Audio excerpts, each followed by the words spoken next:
Okay. Hello, everyone. Welcome to.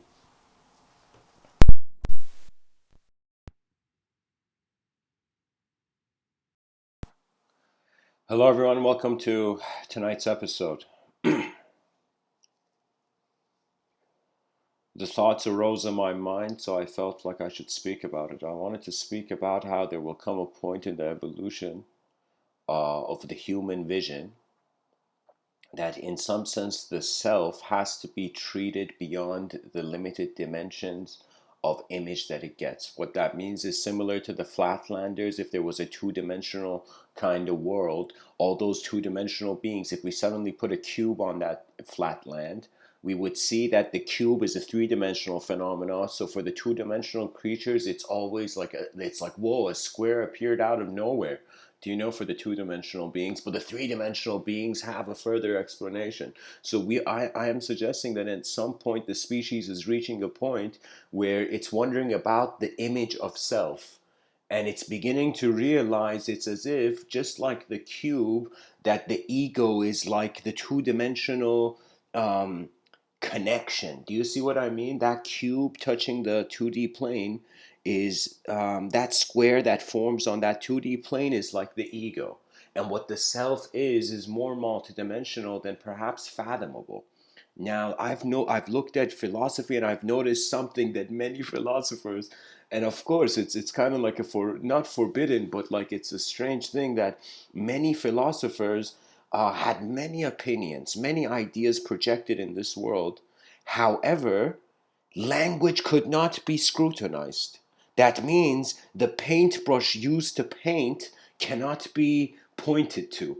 And only now, I find, only in the current civilization, uh, like right now, the species has a sophistication in noticing and acknowledging language in ways that our ancestors could not process. Do you know, our ancestors may have looked at, the fields ahead and kind of wondered, okay, what actions, what physical actions would human beings do? None of them thought of the various sophisticated inner phenomenology that is going on in the life of every person.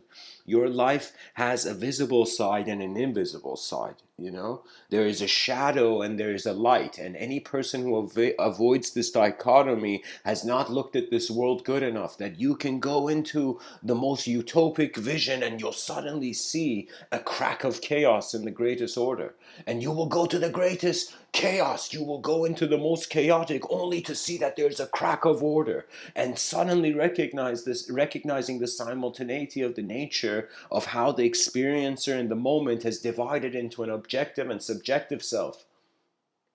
And now the subjective self is like, I'm suggesting metaphorically, is like that flatland story. I should have probably made this clear, maybe. That example of the two-dimensional with the cube going on the table kind of metaphor, guys, what I'm trying to say there is like reality is multidimensional, and we are noticing the limits. We are noticing from what material, what kind of past uh, imagery we created the meaning from. Do you know? There's something fascinating in life, and I consider it is when your life gets two things. You see, most things in life you can say are externally oriented. But when these two activate on the subjective realm, when a person suddenly has, in some sense, a direction and a speed in their subjective realm, then objectivity is freed instantly. So what that means is, imagine you're a three-dimensional being, or you're a two-dimensional being suddenly realizing you're three-dimensional, okay? And as this being realized as it's three-dimensional, it is no longer bound by the limitations of its dimensions. So what I'm saying is that I think it has now come a time for the philosophers of all the world, all those philosophical minds, on this planet, to now wonder about the nature of the self, and how far of the success of our civilization has to do with the kind of person we see in the mirror every day. So it's one of those things that consciousness has its mysteries. We are not in a completely known. They should create a group of people who run in schools and shout, "Just this is not it." This is not only it. And what I mean by that is like, if you think we are there is a falsity, there is a sort of hallucination of the ego that it feels it has control when its definition are arising from the whole system. Do you know what that means? That means at some point noticing, whoa, your mind is not just what you think about it. Your mind is everything that has endured to be now. That means, I don't know if people do this in this life, but there has been moments where I have bowed to my own eyes. And when I say bow, not bow like a sort of submission of will, it was the opposite. It was in some sense uh, a moment of silent communion with the cosmos. I saw that what I thought I was in any moment of my life where my mind had projected a sort of inefficient negative storyline or a sort of characteristic. I know I have seen, I think it's not true, guys, that they say when a person dies, their life passes in front of their eyes like a movie. That can happen before you die. And what I mean by that is that there are moments where you will see the vastness, the immensity of the unknown, and then a shocking, innocent reverence appears.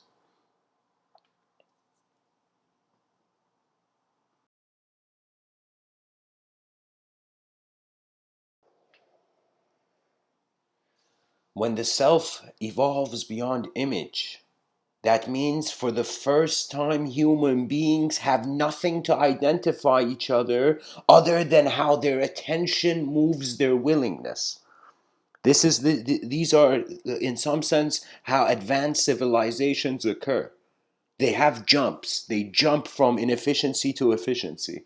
There's never like just smooth. It's like culture does not evolve like biology.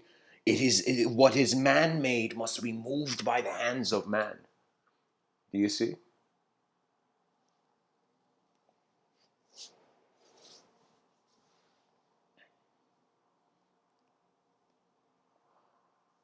What I'm trying to communicate here, guys, is that all my ancestors, what they had in common was in some sense they would acknowledge that they were something. And only now, in 2020, guys, we're alive in an incredible time. Like, because people don't acknowledge the subjective realm, they just see the surface of the things. So let me tell you how people, this is hilarious, but just this is the best metaphor, guys. Let me tell you what I feel the average person in the world is treating the world like.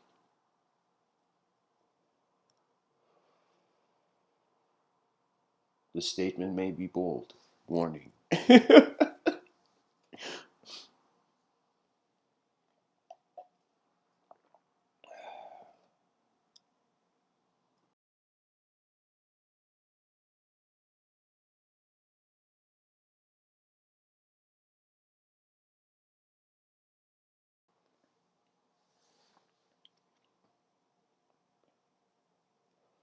It is the true ability to confront the self.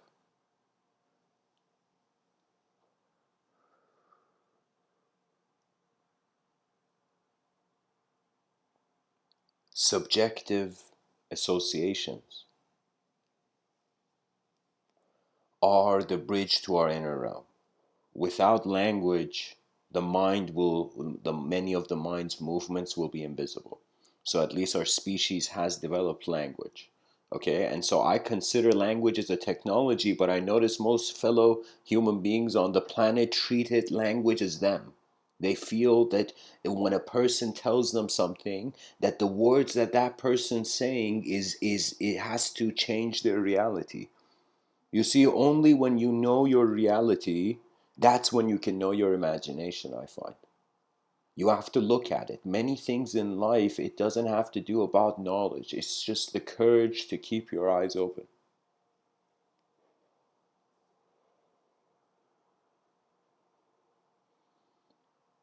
Now, let's consider certain parallel potentials of the civilization. I feel, of course, right now I'm in the cyberspace era. I'm kind of in like the gardens of cyberspace as it's being planted in the culture.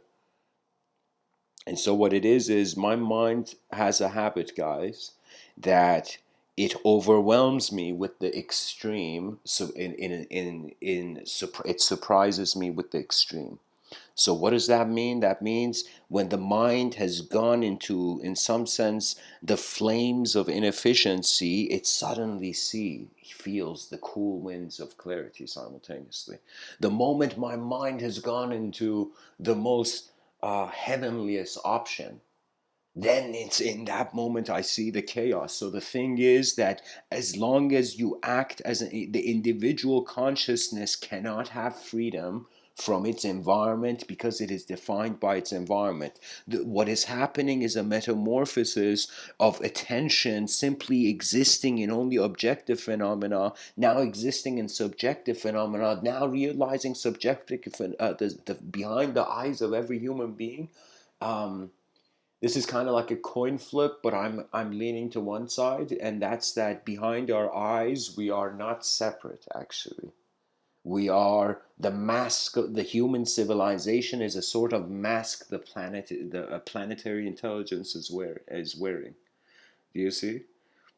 So what that means is human beings are kind of in a strangely moon-like situation where from Earth you look at the moon and you're like, look at that beautiful moonlight, and then somebody's like, yo man, moonlight is a lie, it's all sunlight.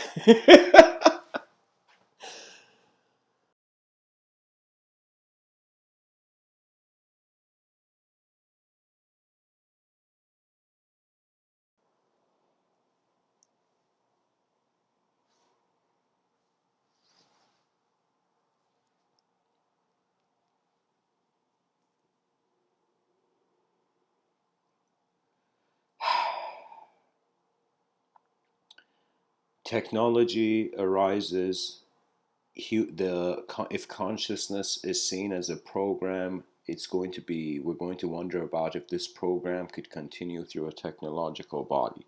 You know, the more further ahead you see, the more you see that the civilization has to reaches the edge of responding to certain questions. What that means is like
I find that really it's a confrontation of life in its most chaotic and ordered level. Most human beings from a spectrum of chaos and order want to find some sort of character to be in a sort of world that's sufficient enough. Most people just want to get by in the world. Few people just stop walking to see what's going on. And when that glimmer in the eye of humanity fades, when we stop asking questions that our ancestors wondered about, we have in some sense failed their minds. So there's one thing of, for example, a person not reproducing and their genetical lineage in some sense ending with their eyes. And then there's another way where it's as if the mind, you have forgotten the roots, you have forgotten patterns of being. Really, what life is layering, is it not? Every day is like an additional program added, another lens in front of the vision of man. Another, more data to consider, more data to consider. Life has just become waves of data hitting the shore of consciousness. And so the human being has to ask itself why it's here. I noticed something that made me cry. Uh, I'll tell you, not like a normal cry, not like no, your nose kind of clogging up tears. It was a sort of tear of realization. It's like the person, imagine they had a sort of approach. You see, sometimes it doesn't matter who is in front of you, it's your attitude towards the living world that is consequential to your own subconscious. So you see, it's like regardless of what you see in front of you, you can see all of it as one image, or you can see it as multiple images. Your reality can have a multidimensional explanation, or you could have a singular explanation, or you could have a void explanation, or you could have a moment before the concept of explanation was required. There can be many ways to exit uh, the walls of our conscious linguistic simulation.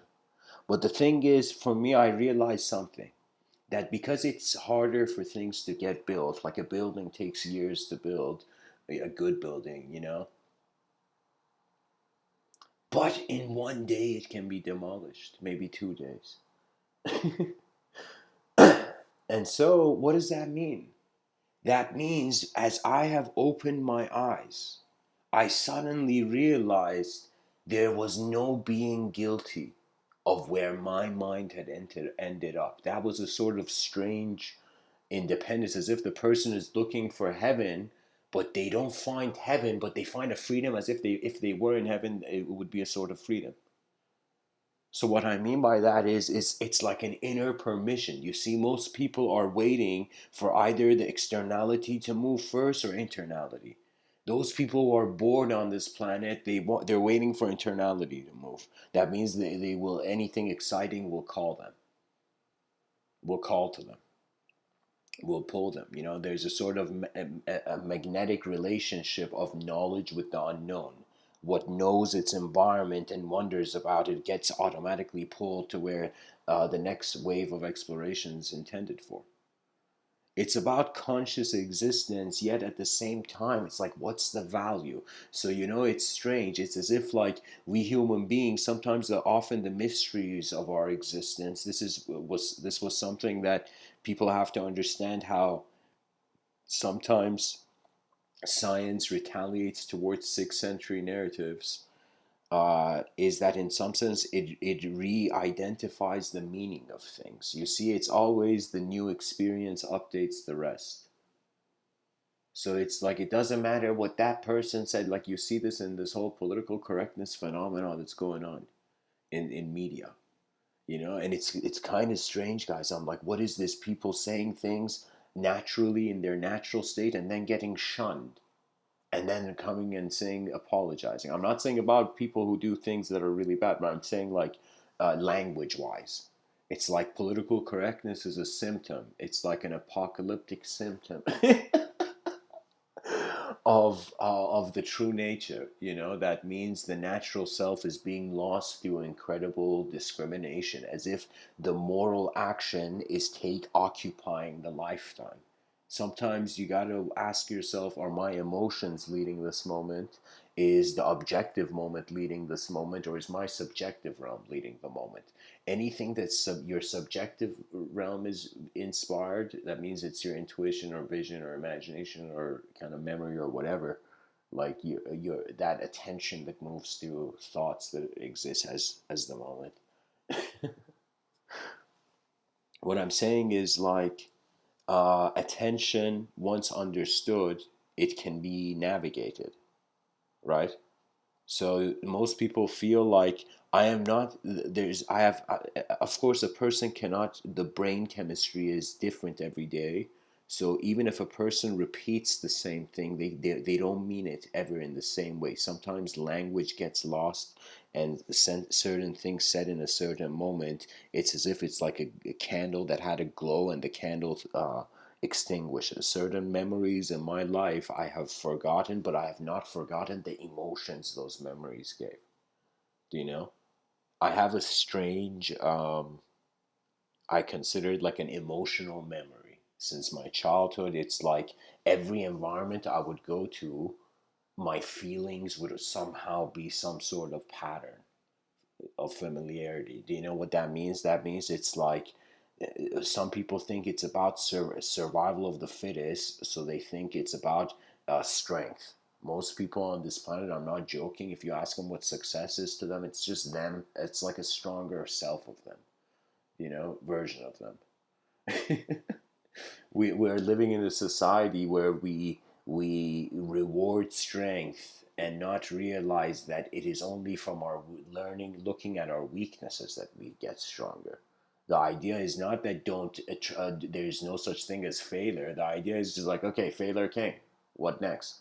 Another attempt, another attempt. Novelty is reborn every day. Novelty is the phoenix of existence, regardless of its endeavor, regardless of its life, regardless. It's like some people say, what is the human experience like? I'm like, depending on how you hold your sense of time, you can feel as if you're living through many senses of self, or you can feel as if you're just one moment of being, regardless of the contents. So you see, I find eventually there is a resurfacing of questions that will overwhelm the status quo internally. That means people are going to be like, whoa, like that kind of whoa is like the new woke. The person just is realizing a return to alertness. When I say pilots of consciousness, I mean navigating attention. When I speak, it's not, there was a time where the words owned the moment, though I was like very like trying to like really precisely make sure every like the right ideas emerged in the auditory landscape. For me, I think speech is has a divinity to it that can only be acknowledged through silence. That means only when a person is truly, truly comfortable with a meaningless silence, then their mind gets ready to entertain, right?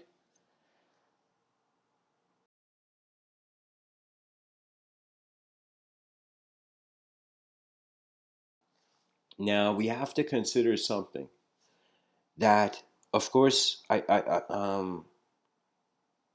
from a kind of secular scientific view, only when this creature developed a perceptive tool, this mobile, kind of randomly, kind of surviving, kind of uh, creature, let's say, or even before that, probably a cell, we can say. Anyways, whenever a perceptive a way of accessing or being able to see the environment, it's as if when sight somehow developed, then from that sight came the relationship of reality. You see, sight is the origin of all origins. And what is sight? It is attention being before doing. What it is people think they know what the question is. This was a fascinating realization for me when I realized I can't find the answer until I know what the question is. So many people feel they know what the question is. The question is not just, oh, there's enlightenment, run up that mountain of enlightenment. There's no, it's not that. It's a moment of being honorable enough to confront how your psychology is occurring. And sometimes asking questions that only you can ask yourself because only you see yourself. So, but it doesn't mean asking yourself like it's not like self-interviewing. It's kind of like realizing that certain things are meaningful. We see that just very simply when the person wakes up, you have conscious control into over mobilizing your body, your physical objective body, right? The person can move their hands, clap, dance, you know, change the channel, they could do anything, right? Objective biological movement has been to some degree mastered. That guy in that motor cross kind of show where he's doing like triple flips on a bike and landing back down on a hill. Well, guess what? That's they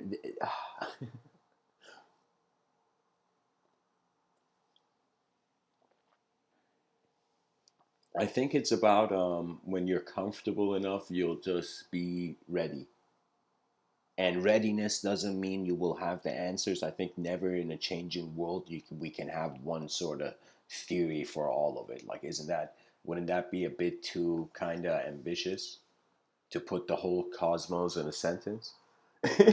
I mean, I understand like the word universe in one verse, cosmos exists subjectively, but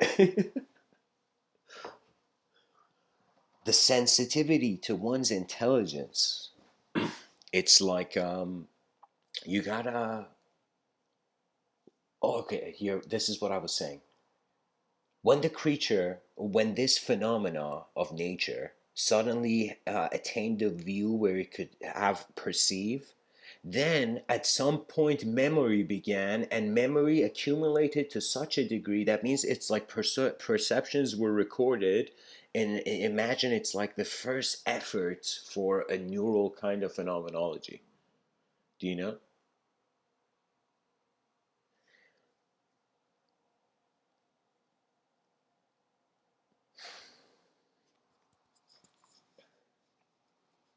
On one level, we have existential atheists.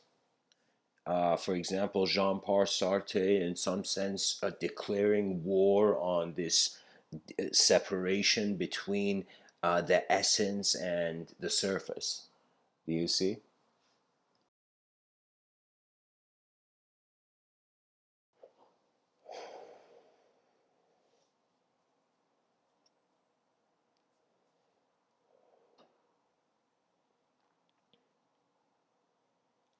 Pretty much, I think it comes down to realizing a part of life you have control over and a part of life you don't. But the part of life you have control over, where your free will is present, with this free will comes strangely like what Uncle Ben, you know, said to Spider-Man. With great power comes great responsibility. It's kind of like with greater evolutionary ability comes greater requirement to maintain. And I'm telling you, a lot of stress for the modern civilization is being created because the world is becoming too heavy for them to carry. What that means is the human being can only entertain a certain amount of disturbances, interruptions throughout the day. Then after these interruptions, the person's will goes away. Right?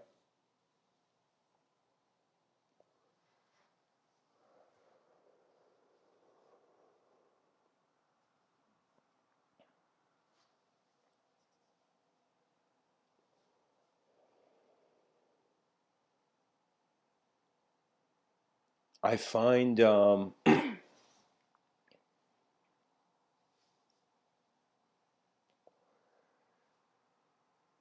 economical system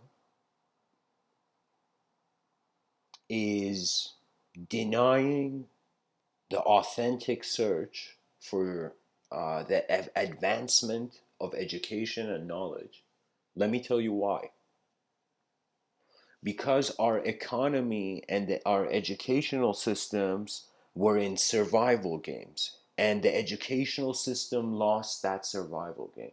like animals, natural selection chose to, in some sense, create have modern civilization be so economically driven that people forgot why they even had minds. They just ran to use their mind in a certain way, hoping that they had the algorithm to success.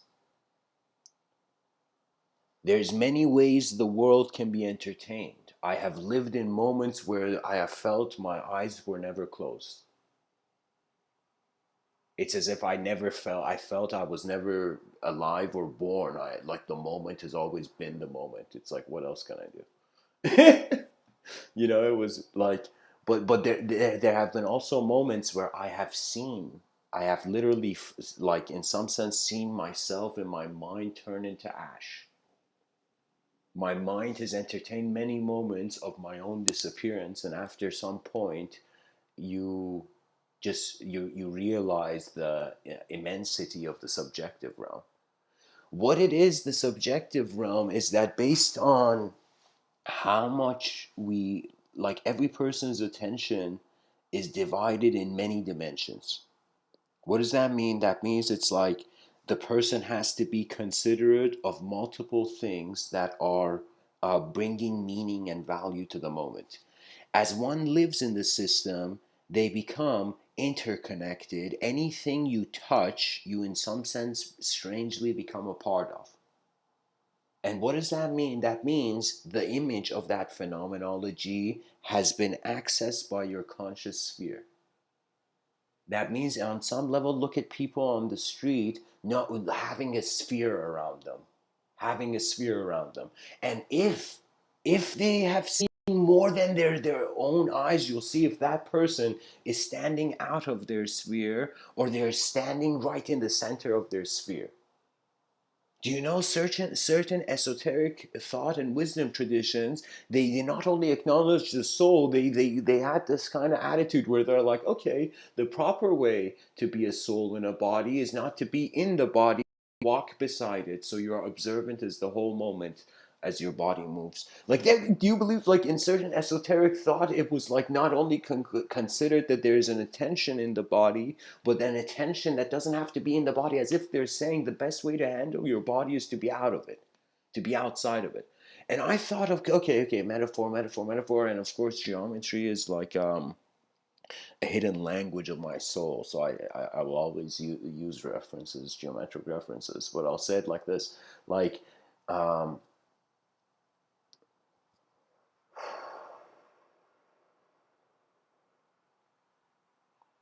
this sphere that is around, imagine every person a sphere has around them. If they are in the center of the sphere, that means they have not realized what they see in life is actually first what they see. It's like you start in your own world first, always. And then it's in your own responsibility to dwell and wonder about the worlds beyond. You see, the scholarly inspiration only arises when a question cannot let you sleep. You're like, whoa, what is this mystery that has fallen into my fragile mind?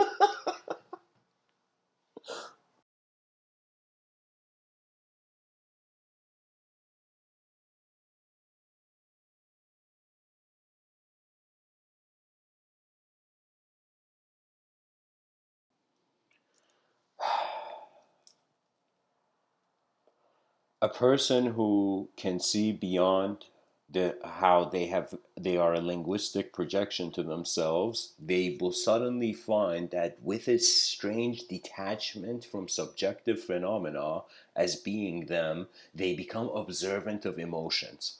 So I can tell you, this is kind of life. You start off thinking you're your thoughts, thinking you're your emotions, thinking you are your just your purely just a material phenomena. And then you suddenly realize, whoa. The objectivity is being observed. And you're like, what's observing my body? How do I know I'm a body right now? And you're like, okay, because of me, the idea of me, the name I'm given, the personality I have. So then suddenly subjective phenomena comes in. But then after dwelling in the subjective phenomena for a very long time, for thousands of years, we're like, okay. We observe we observe the subjective phenomena, and then we suddenly observe the emotion. So what that means is the youth, they think they are their, let me say it, their thoughts and their emotions and their body. The mature, existentially mature, become observers of their body, thought, and emotion. And when you become an observer, you're not defined. You become a friend of your mind, which is a strange concept because usually we consider we are the idea in the moment, right? To be honest, I find it hilarious. This whole thing, I gotta say this whole thing about political correctness is a call. It's actually, I'm happy it's happening because it's forcing people to fight for their true self. And the only way you can fight your true self by remaining true and trusting. You see, not all of life can always have a plan. It's like sometimes in life, if you plan too much, karma is going to be like, what are you doing? You're doing my job. The lords of karma are going to be like, yo, stop planning. You're planning too much. Just go live, you know? So, in some sense, what I mean by that is a person's attention goes to where they feel their expression can be accepted by their vision.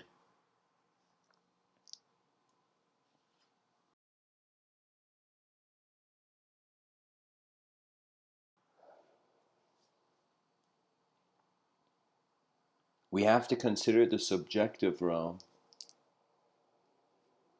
as how far attention has evolved, regardless of, like, of course, in relation to the biological evolution, but that after perception was accessed and memory was accessed, and as for a long time perception and memory, it's like just data being recorded, and suddenly this data becomes more sophisticated patterns. We can say it's as if like life is not just projecting existence, life is also adjusting it.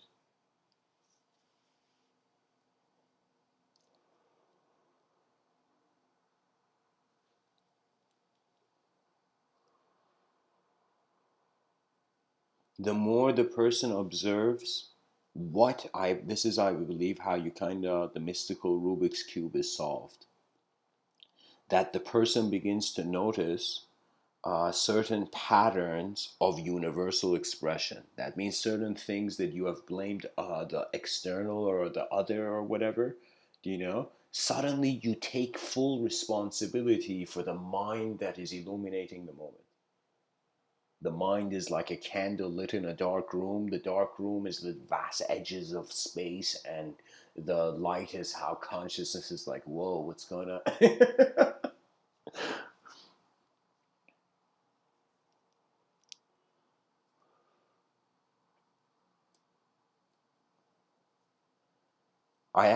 When I was younger, like much younger, like when I was around like from the ages to 10 to 14, for some reason I was inspired by, like, I wanted to be an inventor, you know.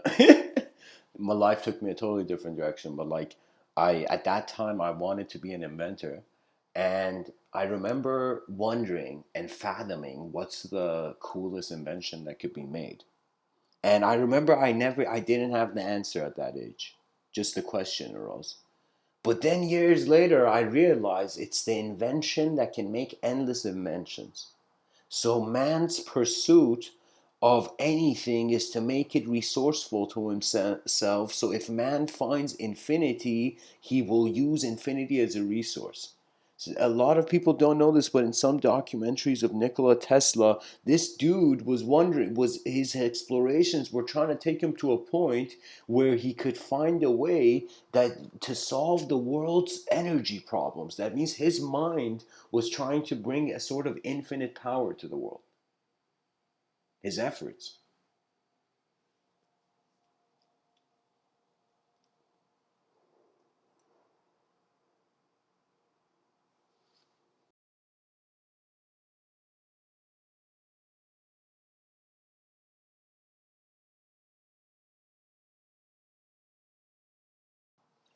It's as if we say communication is a sort of sculpture, we're trying to wonder what the clay is, and the clay is language, and we try to wonder what this clay is, and we see language is actually comes back to the real world.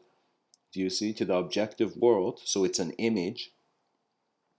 So you remember as much language as the language ascribes to an image for you, something experientially valuable.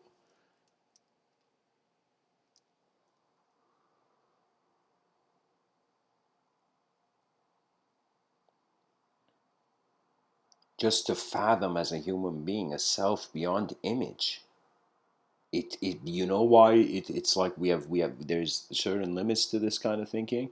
um Simply because, like,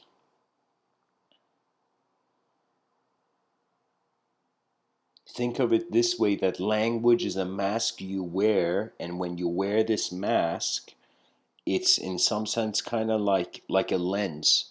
You don't see life beyond that.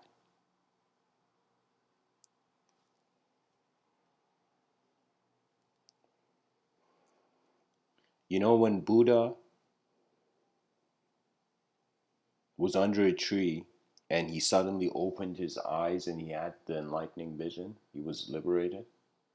In that moment, his friend, his close friend Ananda, suddenly finds him, like, in that moment, and says, suddenly notice Buddha has a silence that is unworldly, as if Buddha has realized something, that it's as if his whole psychological maneuverance has shifted. And so Ananda runs to Buddha and realizes he knows something's different about Buddha. And he comes and says, what did you realize? And Buddha just looks at Ananda, and there is no words, pure silence. And Ananda just sits beside Buddha and closes his eyes. And in that silence, it's like this, the first answer to what the realization of Buddha was silence. Many people don't realize this. That means there was no answer, because the whole subjective charade didn't need to be projected. Sometimes when something is important for you, life just makes it happen. When something is not important for you, in some sense, life passes you by, I find. It's not just like 24 hours of like success in every moment of being. There's no such thing, I find. Even if there is, it's unworldly.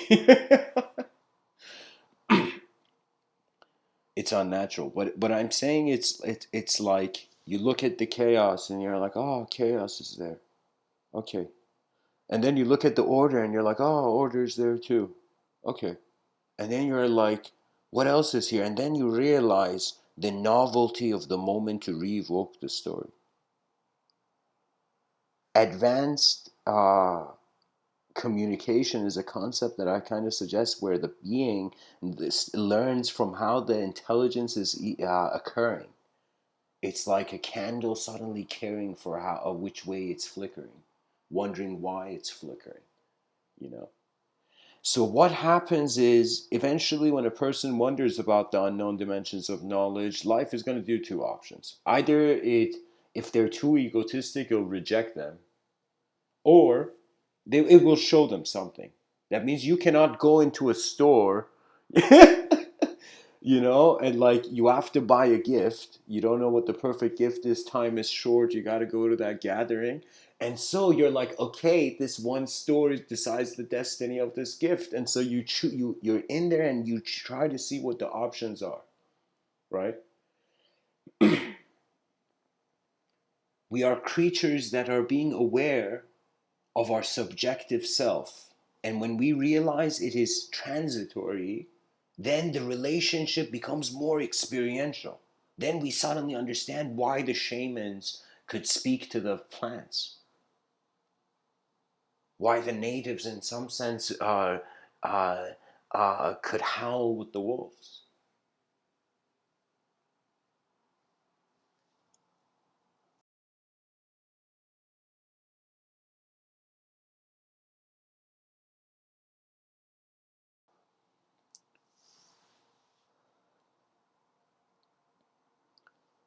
The psychology can be evoked multidimensionally in any moment. When you realize emotions depend on how well subjective phenomena translates into external phenomena. That means when emotional reality is when, like, think of it this way: the child that was born in this life, its first into access to a dualistic intelligence was through hot and cold, it's through comfort and discomfort, and through this sort of temperature based psychology then evolves the rest of the psychology. Then the creature is like the parents treat it as a human being, and the creature becomes a human being. And it's very fascinating that sometimes greatness has to be given a chance. Sometimes you have to bring out the best in others because they have rejected the world in that moment. Sometimes a person could be the most advanced and greatest person, but they can go on a stage getting so nervous that their inner realm rejects them before their outer realm. That means their subjective realm simulates a potential future so uncomfortable to the visual mind, to the sub-visual mind, that at that point the being's like, okay, forget it. It's a sort of flight and fight or flight sense. And if the moment is not important, then the person will not continue. Anything in your life that you feel has not happened for you or you couldn't attain, it's because it wasn't important enough. Because if it was, your attention would walk that direction.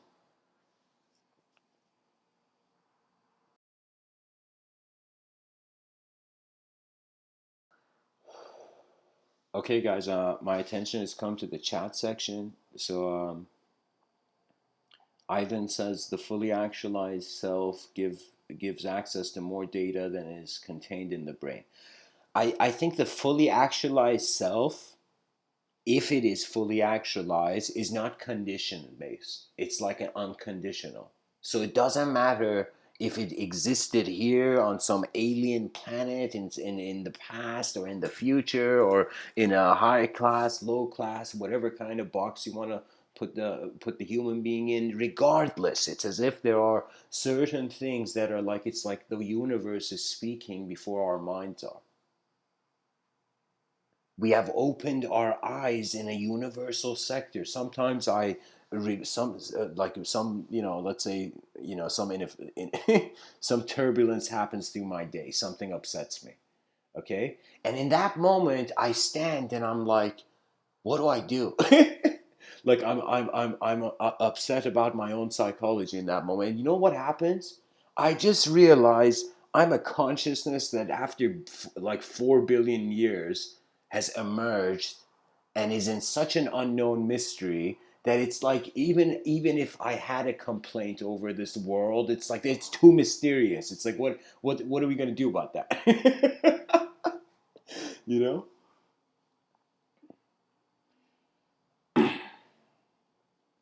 I think what's very crucial to notice is that really two options, guys. I realized this in ancient, like the ancient sages had a saying. They said there's only two things you can do in life. You can either trust the moment or you can distrust. And for a long time, I'm like, how could those sages say those are the only two things? And you know what I realized?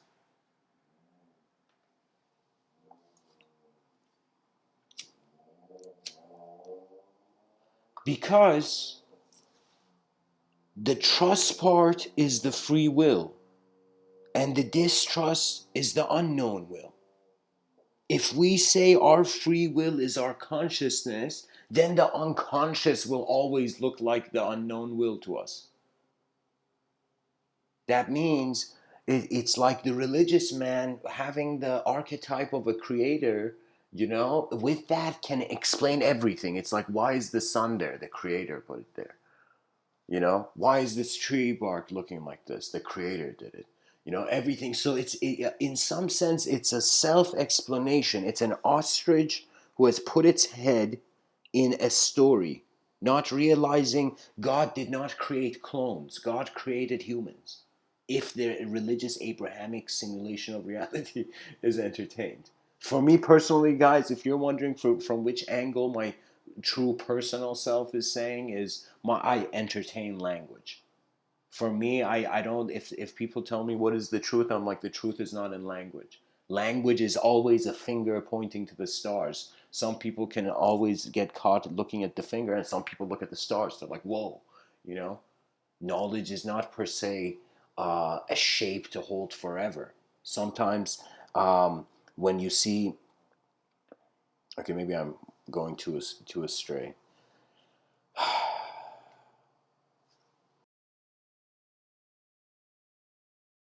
The ancient Greeks would say,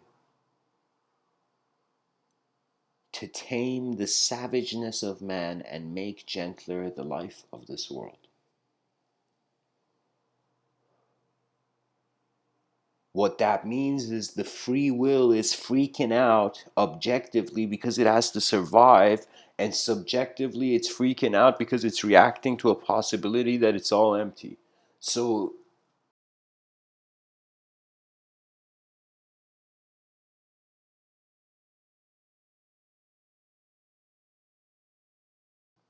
a creature overwhelmed in two dimensions, of course, what does it do?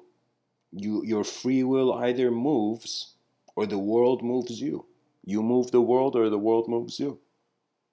What that means is if I choose not to speak, for example, give these talks, it's as if nothing moved. The inner realities just came and left. Sometimes it's definitely shocking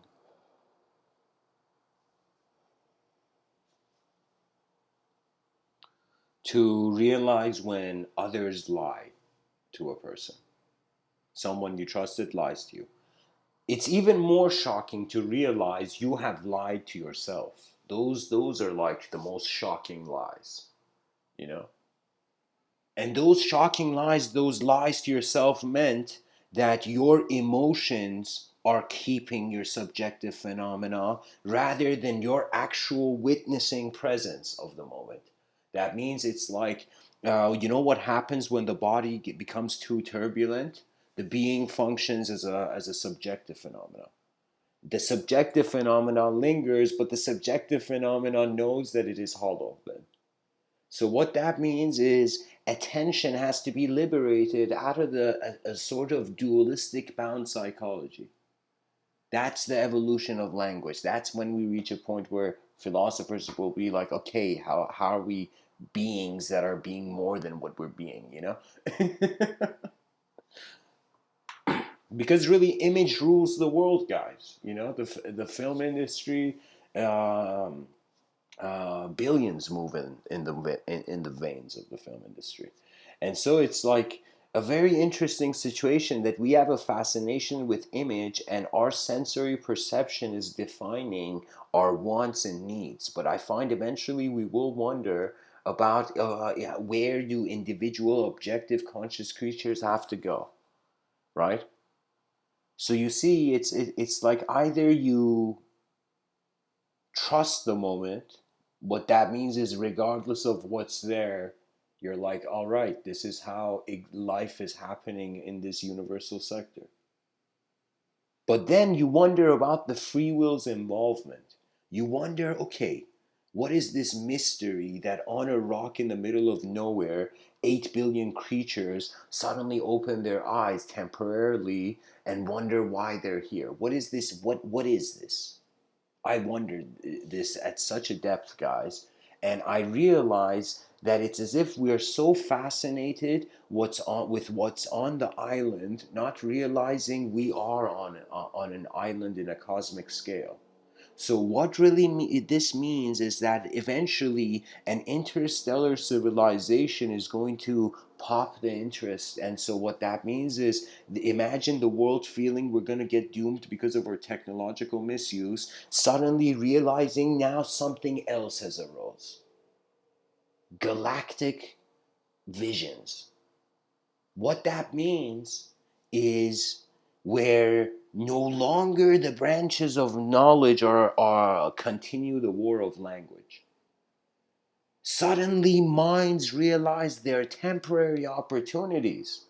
It's like the reason you respect the world is like there's two reasons. One, because the world you see is actually simultaneously being your mind, being your moment. But the other reason is because the world is also performing. It's as if your body is made of earth, but your mind is made of sky. Your mind is will lead to an ever-present witness, but your body is here to change forever.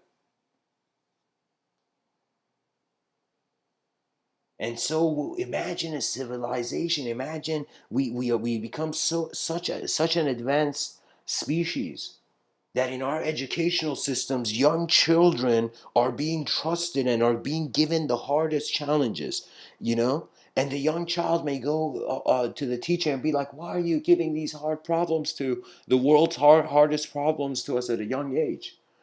And it's because the imagination is free. The world has not encapsulated the imagination in a locked story. What is internal liberation? What is this attention? It seems to be a paintbrush in the void. So at most it means use the paintbrush. So what what that means is life must be lived. It's just that you can either have an expectation of it and constantly the expectations breaking, or you cannot have an explanation and just look at how life is moving. Kind of, they say like sometimes in chess, some people think the white pieces have the advantage, but some people think the black pieces have the advantage because they can always see, they can always let the white pieces make the first mistake, for example.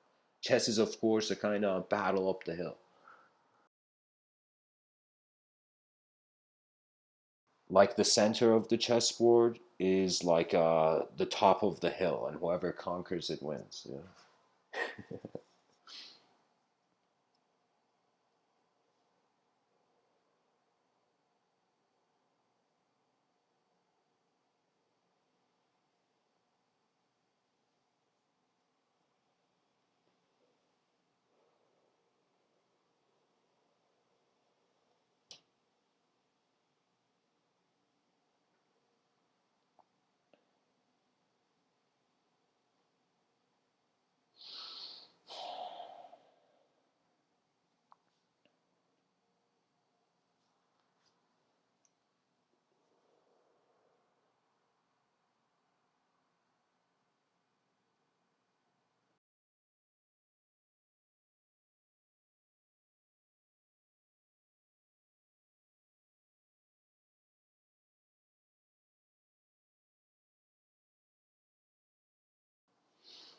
Okay.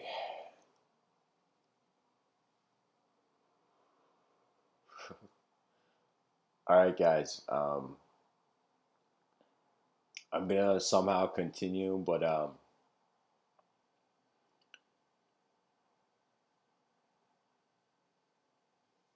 don't know. I feel like what can I say about a self beyond image? In some sense, there's not much you can say about something that doesn't have an image. You know, that means the soul of language is imagery. And the soul of imagery is an instantaneous presence. And really, we are finding ourselves not free to just look at ourselves differently in the mirror, but we're finding a freedom to repaint the inner landscape.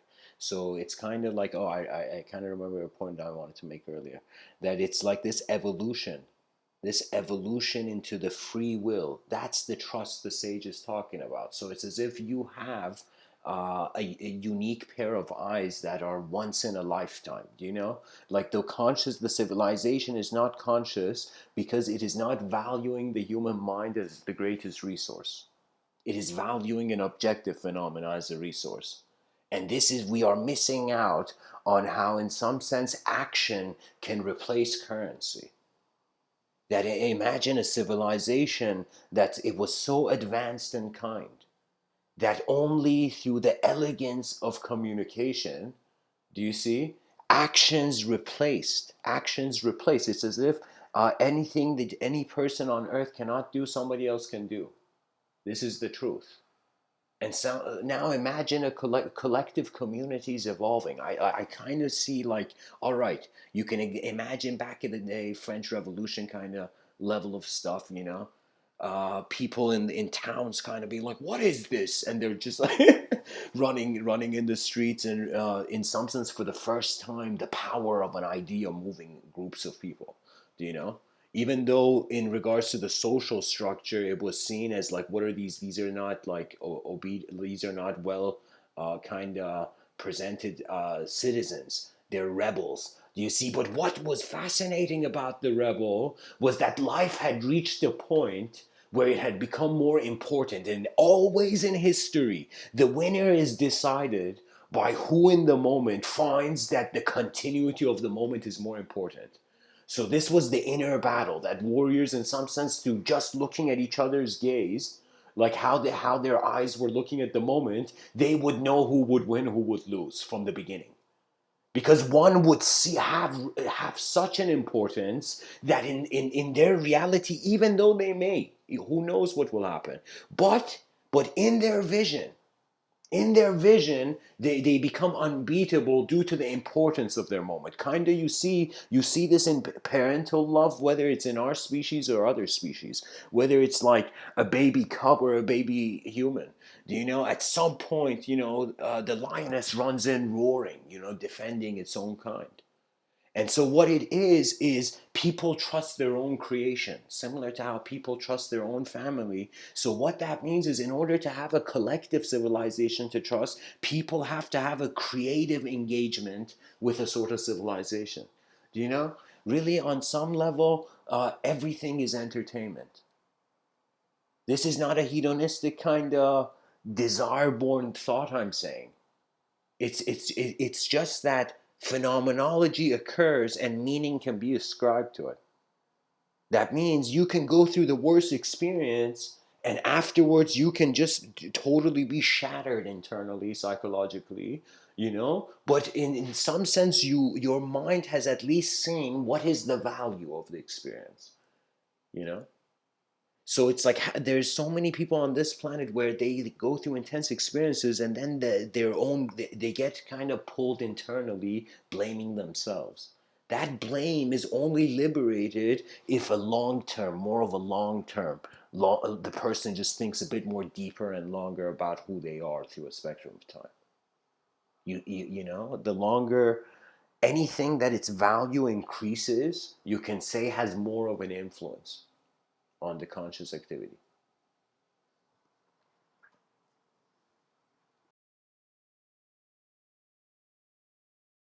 And honestly, guys, this may be a kind of odd thing to say, but I thought, like, if there was an extraterrestrial just hovering in the sky, trying to figure out what human beings are doing, it would see every one of them is attracted to different kinds of objects in accordance to not just their DNA but their psychological upbringing. That means it's like there's two senses of self. It's like the Sufi dervishes would say, like the path to enlightenment. It's like you have to die before you die. So they didn't mean like a physical kind of transit of attention. They meant like you become conscious of the subjective realm, then you free your own body from any image. And that's a sort of, believe it or not, Buddhist middle way neutrality. It's like the Tao. The Tao, most people try to find it. Even Lao Tzu says, if the Tao that could be spoken about is not the real Tao. But what it is it's about access through one's nature.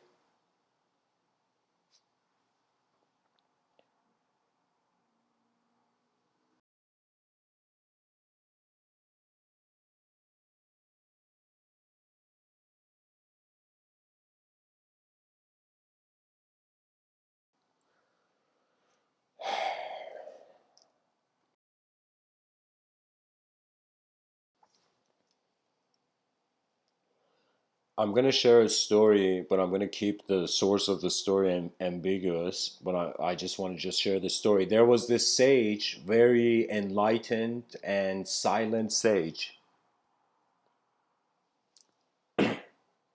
And he was on this mountain, and he's every day, this sage is surrounded by his disciples, and he was just this quiet person, as if he had seen something in this life that had kind of made him able to be an eternal silent witness. And so he chooses one time to go alone and travel to a different town alone.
This sage, on his way to the other town, to continue the story, guys, on his way to the other town,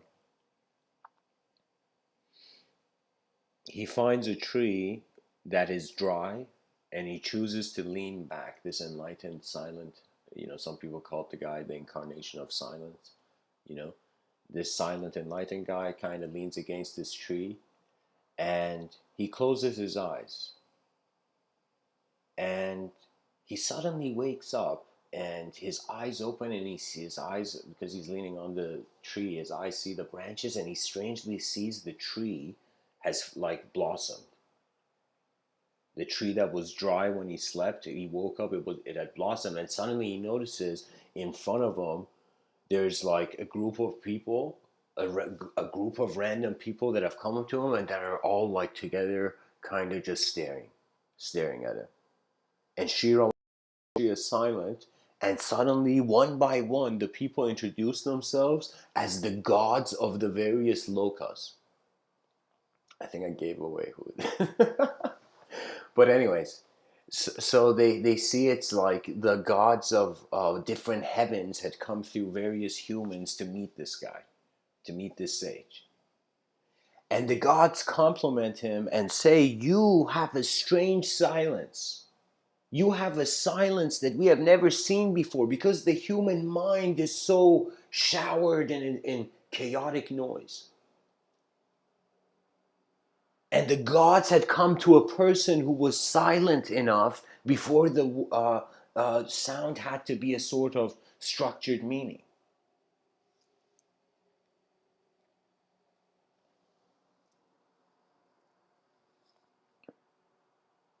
So, what it is that to truly understand your true self doesn't mean it's conceptual. It doesn't mean it's going to subjectively be liberating. You're going to be like some cooler thing. It's about the life sensitivity, and how much of your life is being valued actually based on your free conscious will, or how much of it it's being valued because you have accepted subconscious success strategies or whatever. Artificial moments of value, I call them. That means in reality, that's what it is. Either, like, I find it simpler in life where when I wake up in the day, I could choose to see complexity as the context first, or simplicity. But I choose to have no opinion usually when I wake up. And as I just go about the day, it's like just it arises for me. It just various visions just move the body of the mind.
Anyways, guys, to continue,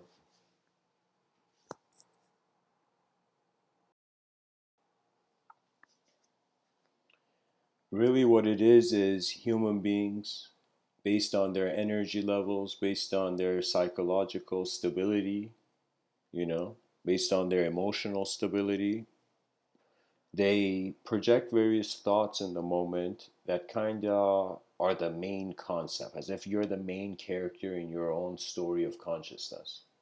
Okay, and others seem to you as objects of like part of your story of consciousness, yet it's kind of this unique relationship that we human beings are living in. It's actually such a multidimensional reality that when I look at, if two person A and person B stood in front of one another and they communicate, it's like, how can I tell you, it's it's one person from person A's point of view. Person B is objective. From person B's point of view, person A is objective. But if you ask person A, what are you to yourself? Person A would say subjective. So do you see the fascinating ways that the reality is actually being kept and we're not even acknowledging it? You know, a civilization is as advanced as its vision. That means really, sure. I could totally understand educational systems having an emphasis on maintaining knowledge and keeping it alive, but you don't just keep something alive, you evolve it. You see, it's like, uh, yeah, something like that.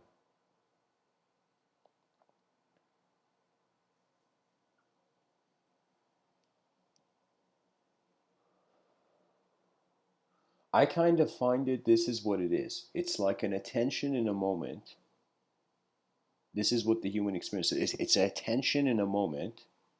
It can choose to have levels of pure silence, and it can have a sort of the attention moving through some sort of activity. So what it is levels of activity and inactivity. And strangely, sometimes inactivity makes you more aware of different activities that are occurring, and sometimes too much activity kind of makes you forget your inactivity. So what it means is the relationship with your mind is kind of fascinating. It means because kind of treating yourself as a person. Most people treat others as a person, but not themselves. And this is why the fragile egos kind of are like boats pushed by the waves easily. That means it's like after some point you have the option of caring for your mind or not. If you care for it, you suddenly bring it into the light of your free will, your conscious moment.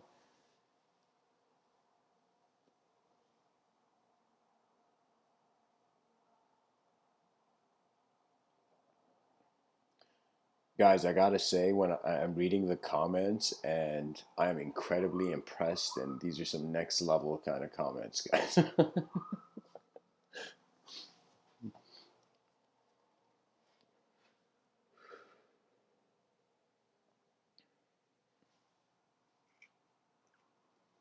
Really, I find there's no simple answer, and strangely, there's no perfect complex answer either. You know, like a percentage of life is just movement of nature. We are a conscious part of nature, aware of this movement. We, as this conscious part of nature, interpret the movement. We notice an object, like two people can see an artwork, and it can have totally different meanings for them. You know, so objective reality is kind of hollow. So what it means is really objectivity. Even though you can be a pure materialist, but you'd kind of wonder, it's like, how is this consciousness observing? It's about, how am I aware I'm a body right now?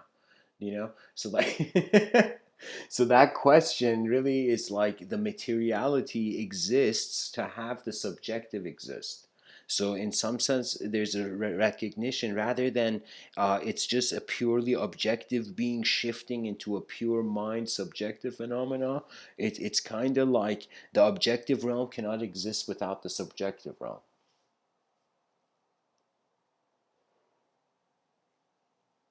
So the question, guys, becomes more direct, and it suddenly snaps you out of your uh, bubbles of paradise, and you suddenly kind of see what is the ultimate motivation of attention, and to realize that really the roots of it are like in the soil we can't see, and those roots actually, one suggestion I'm trying to give in these talks, is like one of those Mr. Within things to say. It's that we have to you don't jump into the unknown, you look at the known to a degree that you suddenly see where the roots are, how the roots are in the unknown. And to truly experience those roots means that it's going to be non-dual. This is why I've created the concept of the language threshold, to kind of maintain philosophical speculation from outbursting into certain maintainable patterns by culture. What that means is, our civilization is like a bunch of systems, and each of them have different timelines. Each of them have different intentions. It's not just people's there. It's not just dictators, guys. It's just like, you can say a technology can dictate each other's lives. It's like suddenly, a smartphone arising, being the smartphone king and controlling every person by their smartphone. That was an incredible, playful example. What I'm saying is, like, people get controlled, not just externally but internally. Sometimes love is blind because it convinces one of their own conception. That means it's like when a person falls in love with someone and the other person is not in love with them. So what does that mean? That means the person has fallen in love with actually their own mind, not them, because they didn't know them enough. And really, it is only through emotional vulnerability. What that means is people don't become comfortable with each other unless the emotional self is at peace. When the emotional self can be observed and emotional reality can be observed, then your subjective reality can, just by the whim of an emotion, shift. That's how badass our intelligence is as creatures.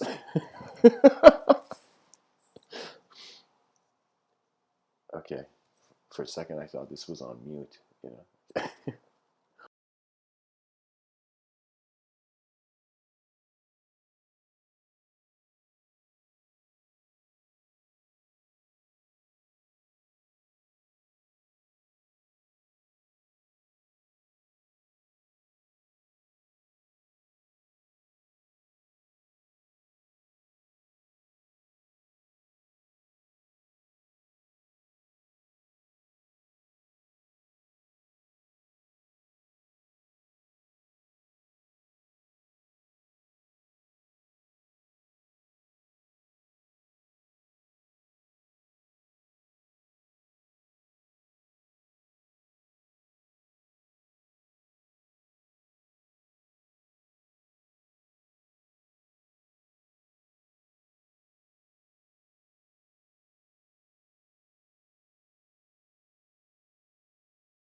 Sorry guys, I needed a quick intermission.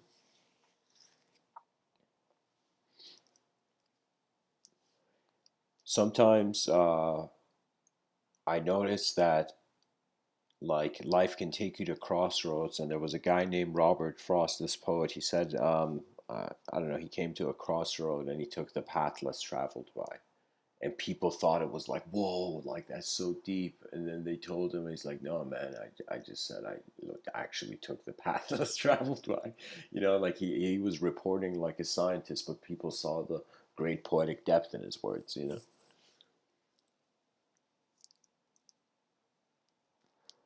These crossroads are fragmentations of self.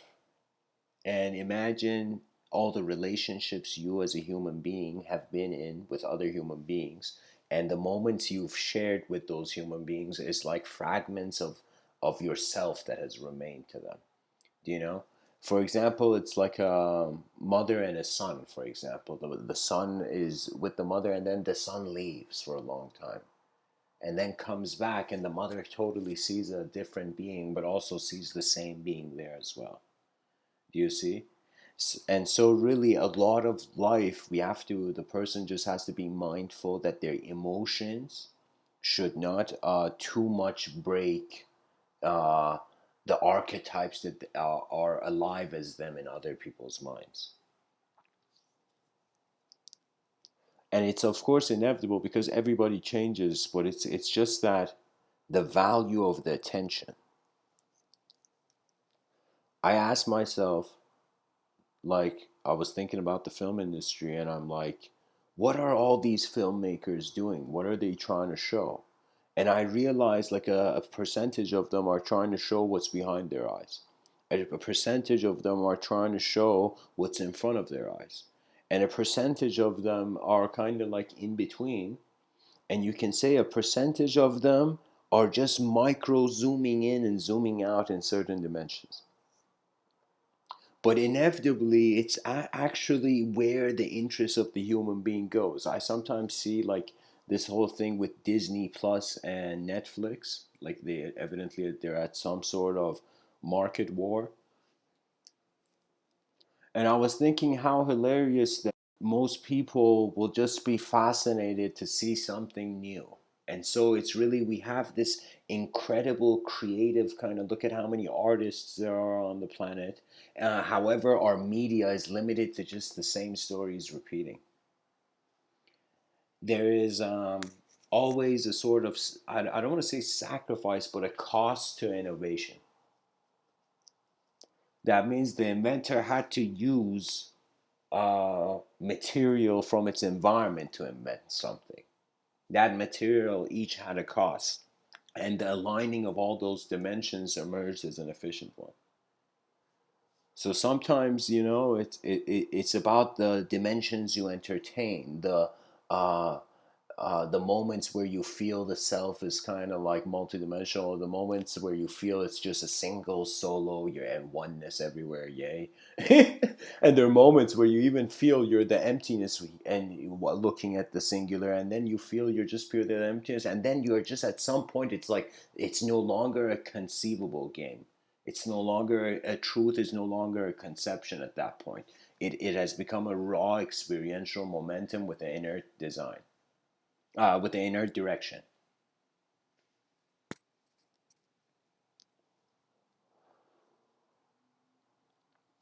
Really, what it is I thought at least this is kind of like I feel how I should personally go in this direction in the sense that if we started teaching in our educational systems, parents just went up to their children and they're like, like kids, I want like imagine all the kids of the world were listening to this,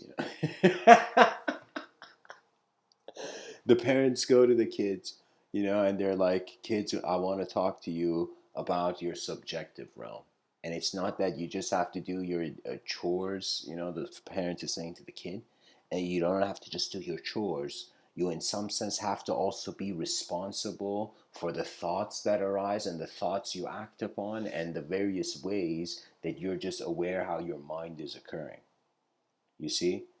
It's like at the moment technology does something that we should be doing for ourselves, technology has stolen our evolution, natural evolution, away from us.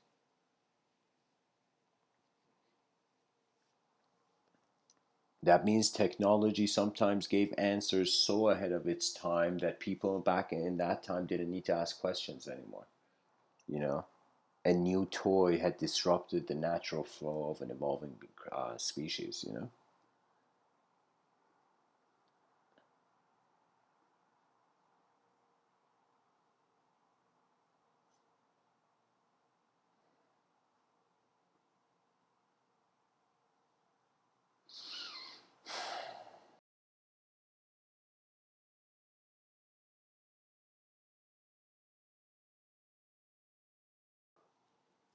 Suddenly, the human being acknowledges a subjective realm, suddenly realizes the objectivity in some sense There was also a subjective evolution. The subjective evolution was the awareness that it found itself able enough to emerge as an individual self.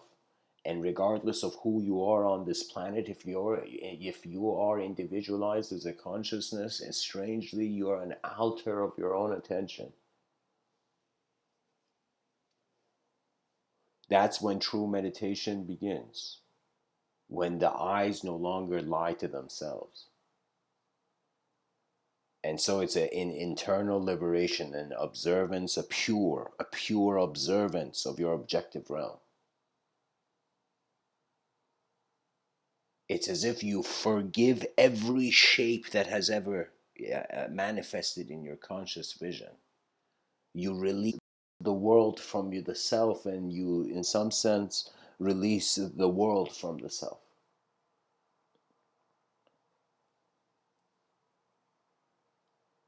You free the mind that is being the moment, and you observe. And you can say every human being has one thing in common. Is that they are an application of effort to some sort of sensory vision, a response to vision. And so now, if this vision is coming more into the hands of your free will and consciousness, that means truth is no longer something to find, it's something to be navigated, to be created. That means it's like, little did man know that what he was seeking that was beyond his clouds was actually behind his eyes. That nature separates itself to itself, yet stands as one.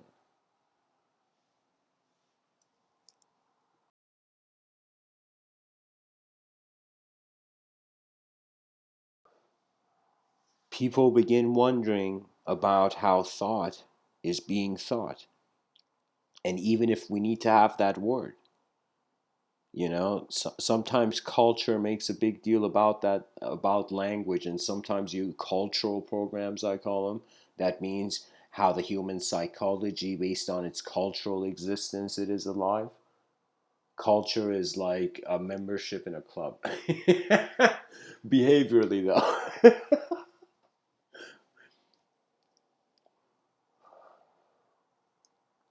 And it's also attention keeping alive a certain essence.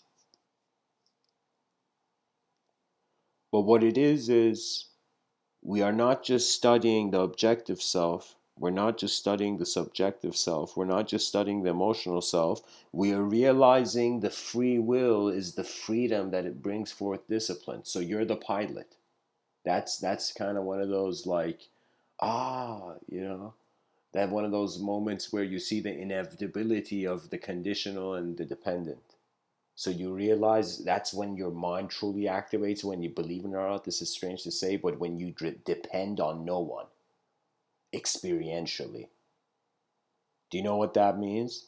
That means your own life fascinates you to such a degree that you just move on. I tell people this, right? If I'm giving these talks, right, people would become more interested in how their eyes are open than just the words I say. The best thing I'm trying to do is hoping my words become some sort of mirror.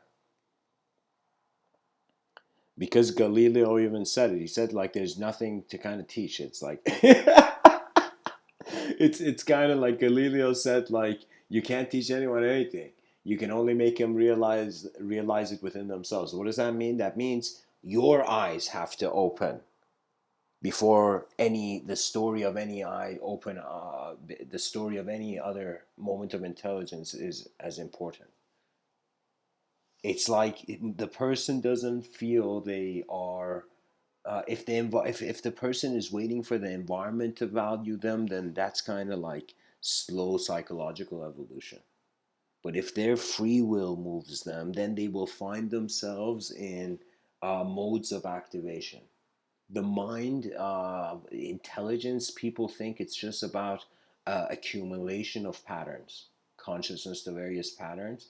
But really, what it is about the intensity of livelihood trusted, and it's about wonder for a second being this beam that just pierces through the cultural simulation, the any other sort of kind of subjective relationship, and for this moment, the person sees, as the poet Maulana Rumi says, a secret freedom kind of hides in a crevice you can barely see.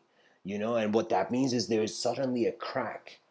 The person realizes the free will is the center of their universe, and then once you are content with your own, you may see beyond. Life opens doors naturally, only when you have two options. You look at the cosmos and it's like, all right, just pure emptiness, or you look at it and it's as alive as your mind is being all of it. So life becomes part of the free will's kind of need. It's as if like the body is a candle, that's the mind is kind of like the flame. Now the flame also inside it is simulating a body of a candle and is also keeping a flame. And if that inner flame is kind of kept alive, the outer expression just continues endlessly. That means there's ways you can look at this world as if you're a temporary being, and the moment you see that the temporary is possible, then the mind's like, whoa, did I just project the temporary? So if I do the opposite, it's the eternal. So the mind begins to kind of get acquainted to a sort of dualistic landscape, the moral landscape that Sam Harris talks about. Everything in language pretty much is limited to dualism. When a person understands this, language becomes an incredible technology of use. So what that means is before you speak, there's a sort of spectrum of vision. You see sometimes it's like based on what you value the most, intelligence gets defined based on that movement. That means the child trusts the parent, so the parent says, "Go inside, kid." You know. And in some sense, what happens is a kind of like the child trusts the moment, and therefore goes along with the program communicated with the outlook of that moment's design.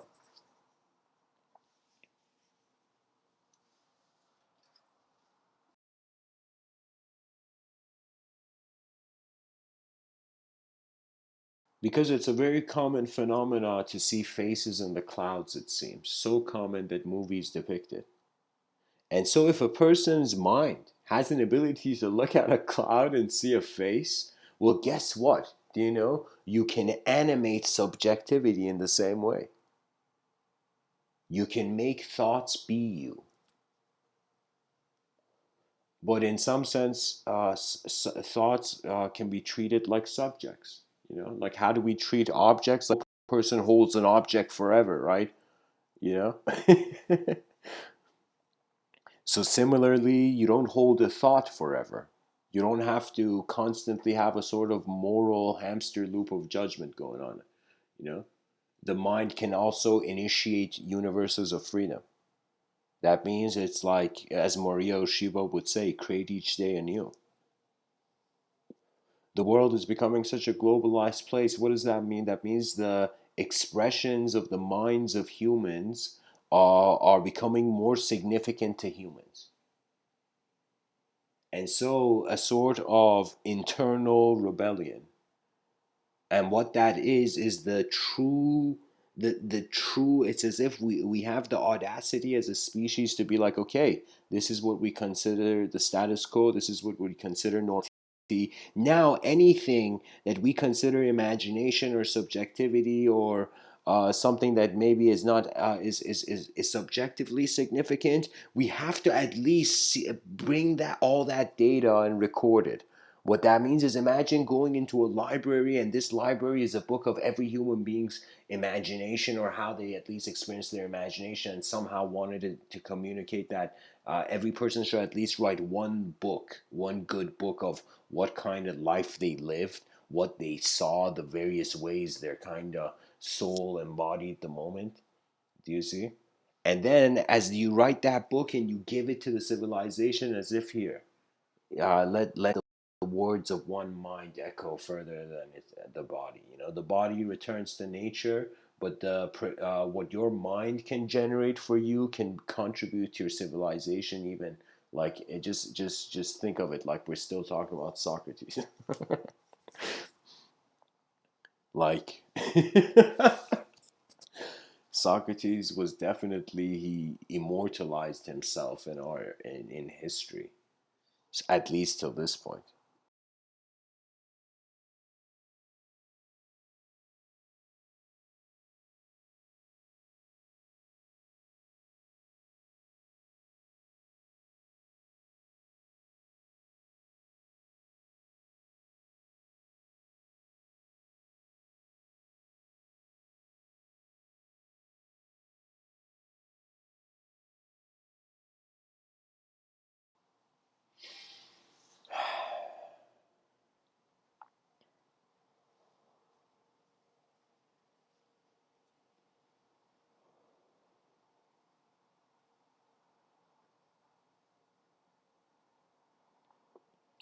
The Diamond Sutra says, "Keep your mind alive and free without abiding in or anything."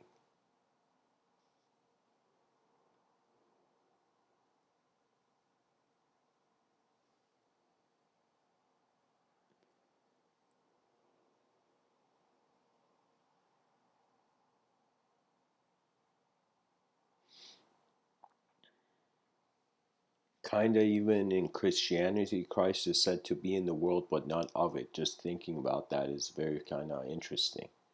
That we are, based on our movement in elemental existence, in pure stillness and silence. The elemental existence is just being. And the subjective reality is the mover. And this subjective reality, of course, the visual senses are its most immediate leader. And there was this very profound metaphor, if I can remember it correctly, in the Bhagavad Gita, where it's as if the body was like the horse, the mind was like the chariot, and the soul was the person inside the chariot. Do you see the driver, right? And the driver is that kind of pure attention and piloting I'm kind of speaking to you about. So what does that mean? That means the chariot driver, if he loses control, if the mind loses control over the body, the soul intervenes. Oh, sorry.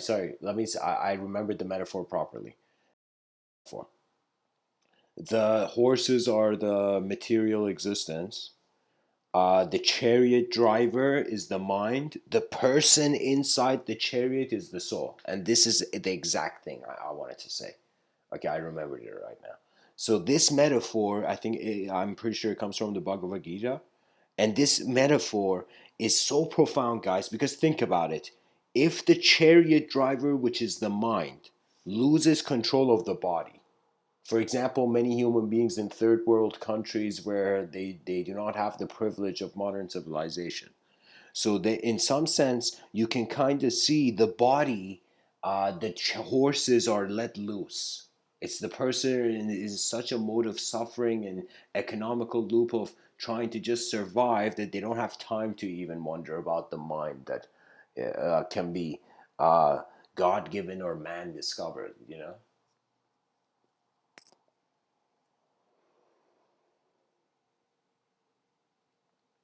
So what I'm saying is like civilization is not efficient, and if we all accept it, and in some sense, it's like what are we accepting the inefficient outcome? It's kind of like when you see something better possible, your mind is kind of giving you a sign. It's like why would I show you this if you didn't? A young child waking up from a, like in a movie, we see a movie scene where a young child wakes up from a nightmare. It's like, Dad, there was like something bad that happened, and the father's like, don't worry, son, we're just consciousness, embodied in a sort of temporary existence for a little time. The cosmos is too unknown and too known, and we're kind of in our own loop of meaning, so go back to sleep, son. Go back to sleep, son, and realize that you're the creator of your vision. And of course, guys, I'm animating this too far, but you know what I mean. Like, I'm trying to prove this point that the truth doesn't mean it's utopic, and it doesn't mean it's dystopic either. It just means that it's new.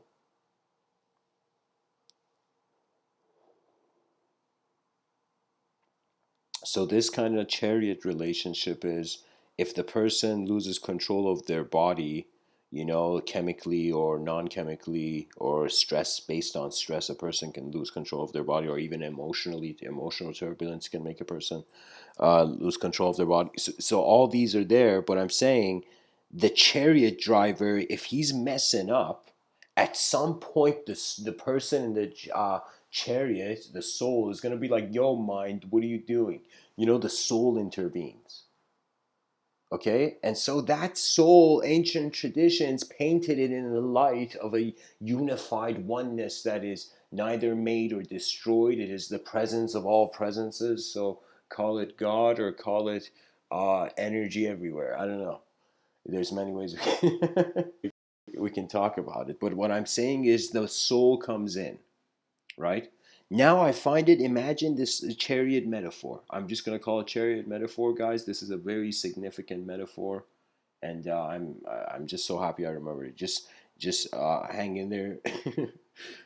So this chariot, now imagine a person sleeps. The horses have stopped moving. The chariot driver is also napping.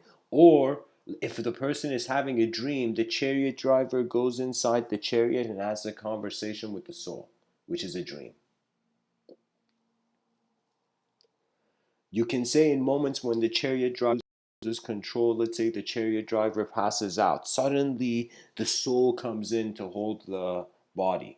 And what that means is, even I've personally had experiences where I was, of course, it was due to my own foolishness of hedonistic uh, uh, agreement of that night I had.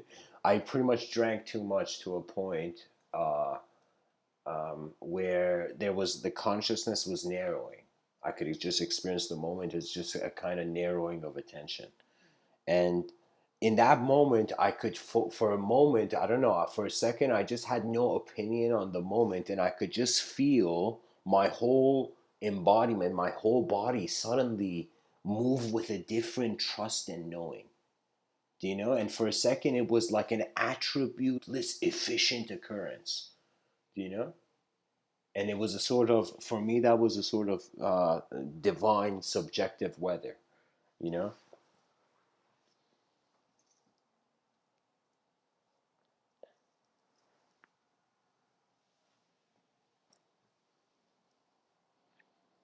So some may say that, okay, we take this chariot metaphor, but where is the soul going? So does that mean the mind already has gotten instructions from the soul? The mind already knows where the body should go, where the horses should be driven. The horses are clueless. They don't have the capacity. If you think you're a material being, you'll never see anything beyond materiality. You know? So what I'm saying is, like, the horses cannot, they are not intelligent, but it's the mind that governs it. What that means is, if somebody asks you what's moving your body right now, you'd be like, me, man, myself, right? And so what is that self? That self is actually free will's kind of translation into a direction of, it's like action of attention. It's like there's vision, there's attention, there's action, you know? Really, what meditation is just silent and still observance, just letting the ripples on the pond settle. After 10 and 20 minutes, trust me, if you do this right, if you're just sitting there, there's no meditation, no instruction, no practice, no ancient technique. Just for for 10 to 20 minutes, if you have the privilege, go in nature first of all. Always have this kind of like playful game. If you're a person living in a cubicle, have this kind of playful kind of game where every break or whatever you're trying to go, where there's nature around a tree or something. Do you know? I'm telling you, this is something strange, but I think it also has to do with the electromagnetic field of the human being. But touching a tree couple times a day randomly does influence something. Like, I'm telling you, it's like, it's as if there's, even, you can say, bad, like, it's stressful thoughts are like very subtle, tense particles, and it's like when somebody touches that the tree, the magnetic fields cause it to release or something. I don't know, something, something there, guys. It's something.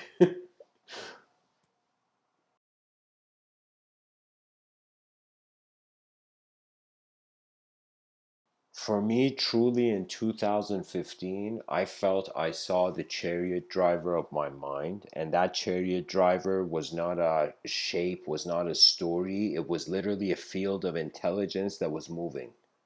That means it was moving the particle that was perceiving movement. So what that meant is I noticed on some level, yes, we are objective creatures, but on some level, we are subjective fields of being, and many fields are simultaneously merging in one another. And what that means is what one can say is a disembodied being is that if there is the mind-body dualism, as Rene Descartes says, the mind, if it is a collective field, if it's like an ocean, then what that means is relationship of the drop with the ocean is the non-existence of the drop. So what I'm saying is the true experience of the mind is, believe it or not, it's like it's attributeless attention ultimately. So it's not something to also too obsessively the person wonders what they are. Eventually it's they in Zen they say it's like a round circle.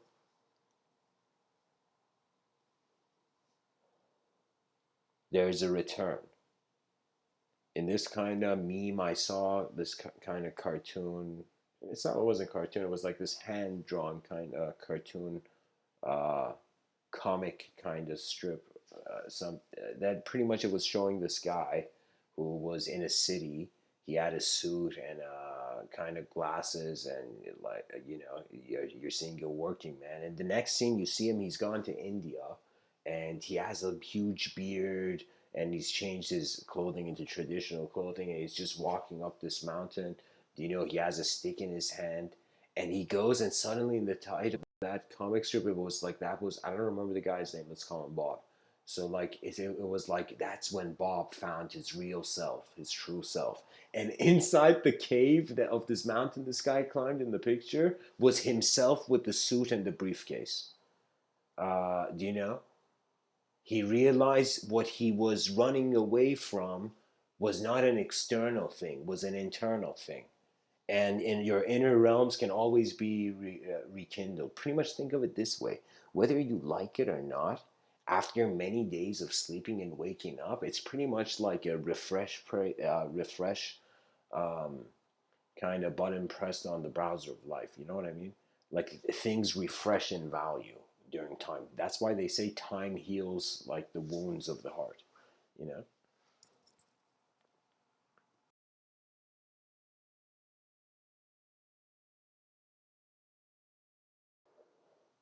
We have to think like this, that all right, we as human beings became civilized enough to understand freedom of speech. That was an incredible like evolutionary leap. Now freedom of speech really means freedom of thought.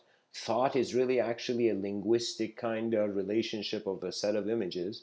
Do you know? And so it's as if kind of wondering about, how would I say this, the person acknowledges the objective realm. Like right now, in every moment, I think every listener can acknowledge, all right, you see from a first person point of view from your eyes, your biological body, right? This is the objective realm. Now, if we were to ask what the subjective realm is, if you're just silently listening, so your subjective realm will seem or appear probably as an observer. So it's going to be like at least at most a spherical kind of sense of being the space in the moment. So really, like if you're of course in a room or outside, that's different. But pretty much what I'm saying is you have an identification with space, and you have an identification with what's in the space. And if the attention was purely just outside, if there was no way the sensory perception could somehow get some sort of awareness of what's around it, then in some sense survival wouldn't occur. So what that means is evolution has prepared us as beings to be alert. So that underneath all articulations, all kind of instructions of human beings, there is a natural alertness to nature that must be cultivated.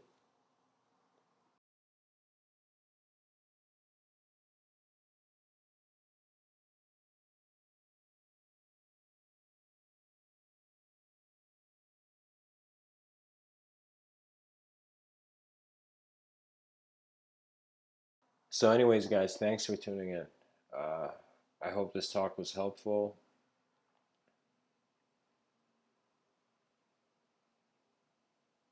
And beyond the subjective evolution, the unknown commands knowledge.